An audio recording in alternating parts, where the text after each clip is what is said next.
A woman travels to work on a quiet weekend. She enters a secure room in a central bank and sits at an old computer. Everything looks routine. That is the problem. Armed men are holding her family, and a valid employee is about to send valid-looking instructions from a genuine terminal. No tunnel. No masks inside the bank. No bags of cash. Just typing. That is the opening premise of Tim Short's Cash Trap, a Jack Burgoyne novel inspired by actual events. This is a spoiler-light discussion. We will cover the setup, the two investigators, and the financial machinery behind the crime, but not the later turns or the ending. Early in the novel, Jack says the problem is that you cannot see the money anymore. In an old-fashioned robbery, $1 million had weight and volume. Someone had to move it through a physical place. In Cash Trap, enormous value moves through messages among institutions. The system at the center of the opening is SWIFT, the secure messaging network used by banks. It does not contain the money. It communicates instructions about what participating institutions should do. That distinction drives the thriller. If a message is properly formatted, authenticated, and sent from a genuine central bank terminal, the receiving institution has strong reasons to treat it as legitimate. Even when the human being at the keyboard is acting under coercion. Security verifies access and message form. It cannot automatically verify the private circumstances of the authorized person using the terminal. Jack Burgoyne is a former English bond structurer. He understands financial institutions, incentives, and the art of saying something precise about a slightly different question. Gas Station Susie is the technical counterweight. American, direct, comfortable with the computing infrastructure Jack only partly understands, and disinclined to soften a relevant observation merely because it may be unhelpful. Their partnership gives the exposition its energy. Jack can explain what banks think a payment message means. Gas can explain what the machine actually did. And each catches the other's blind spots. The novel has a large amount of financial and technical detail, but the dialogue turns that detail into investigation rather than lecture. They are effectively financial bounty hunters.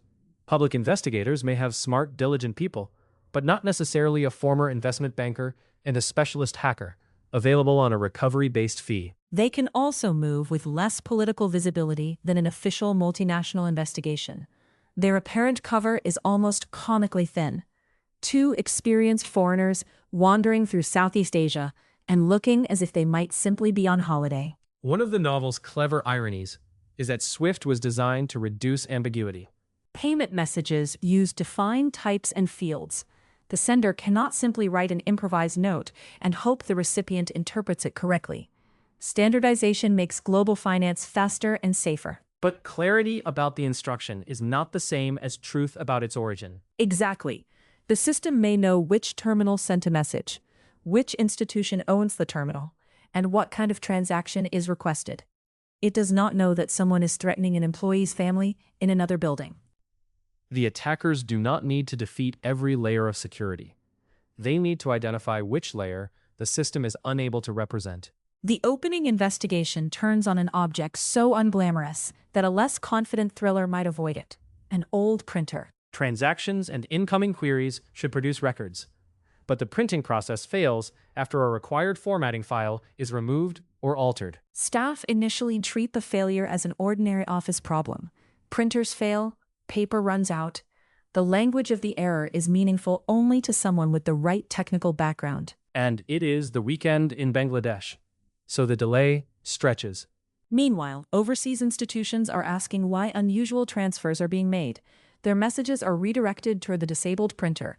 The terminal is genuine, the instructions look valid, and the questions do not reach an alert operator in time. A huge financial crime depends on the difference between the printer is broken and someone has disabled the organization's warning channel. That is one of the novel's recurring interests.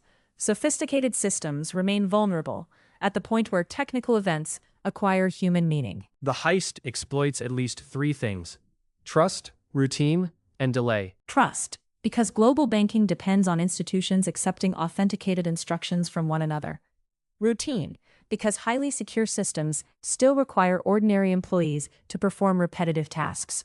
Delay, because digital funds can move through jurisdictions faster than institutions can recognize and coordinate a response. None of those features is simply a design flaw.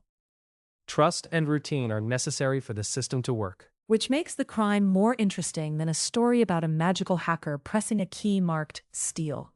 The attackers combine coercion, institutional knowledge, timing, message infrastructure, and multiple teams in different places. The opening trail runs from a central bank through correspondent banking and a casino, then onward toward Chiang Mai. Casinos create another conversion point. Money can become chips, and chips can circulate or be exchanged in ways that complicate the history of the funds. Jack and Gas are following not a visible object, but a sequence of institutional transformations. Vast sophistication meets a small spelling error. A recipient described as a foundation is misspelled.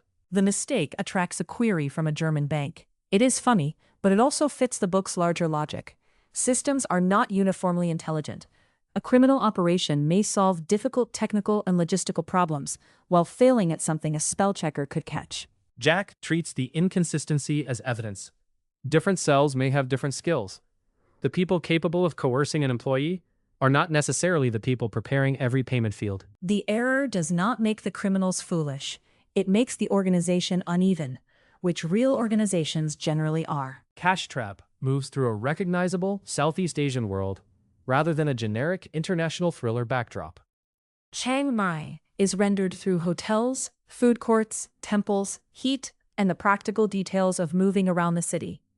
Jack can think about financial plumbing and become distracted by the quality and suspiciously low price of khao soi. That dry attention to ordinary life prevents the technical material from becoming sterile. It also suits Jack's voice.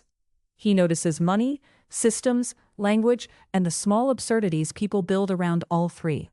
Beneath the chase, the opening raises several questions. What counts as possession when value is represented by records across institutions? What does authentication prove? Where does a secure system end and the human world begin? And who is responsible when every individual message follows the rules, but the complete sequence is criminal? There is also a theory of mind problem, connecting the novel to Tim Short's nonfiction. Investigators must reconstruct what the attackers expected employees, banks, and authorities to do. The attackers succeed by predicting routine responses. A guard recognizes an employee, staff postpone a printer problem, a receiving bank respects a valid instruction, and separate jurisdictions react at different speeds. The system is attacked through a model of the people operating it. And Jack and Das respond by building a model of the attackers from the traces they leave. We will stop there, before the investigation opens into its larger story. The compelling idea in Cash Trap is that modern money can disappear without ever becoming physically invisible. It was never visible in the first place. A secure message moves through a trusted system. Every institution sees one legitimate-looking fragment. Jack Burgoyne and Gas Station Susie have to reconstruct the crime that exists between those fragments. Cash Trap, a Jack Burgoyne novel, is by Tim Short and is inspired by actual events. The purchase link is in the episode notes. This episode was produced with AI-assisted scripting and synthetic voices from Tim Short's original novel. The transcript was checked against the source.